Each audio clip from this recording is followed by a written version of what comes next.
Hello friends, welcome to my new mini blog. আমি আজকে আবার চলে এসেছি আমার নিউ ব্লগ নিয়ে।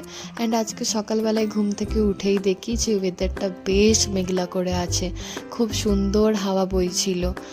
আর উঠেই প্রথম কাজ যেটা আমি করি সেটা হচ্ছে বেডটাকে ভালো করে গুছিয়ে রাখা। আমার ঘরটাকে আমি একটু নিট অ্যান্ড ক্লিন দেখতেই পছন্দ করি, আর যদি আমি বেডটাকে ক্লিয়ার না করি ফার্স্ট অফ অল, তবে আমার মনে হয় কি যাই আমি আর একটু শুয়ে যাই।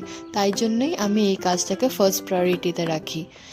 তারপর আমি একটা পাত্রে চিয়া সিডস ও গরম জল নিয়ে নিলাম, অ্যান্ড ওটা মিক্স করে কিছুক্ষণ রেখে আমি খেয়ে নিলাম। তারপরে ওয়েদার দেখে তো মনে হচ্ছিল কি একটু ভালো কিছু খাই, তাই জন্য মায়ের কাছে ঝটপট অর্ডার দিয়ে দিলাম ম্যাক্রনির জন্য। ওইদিকে মায়ের ম্যাক্রনি করাও রেডি, আর বৃষ্টিও স্টার্ট। আর আমি বৃষ্টি দেখতে দেখতে ম্যাক্রনিটা আজকের এনজয় করলাম। ওকে বাই ফ্রেন্ডস, আজকের জন্য এতটাই। দেখা হবে নেক্সট ব্লগে।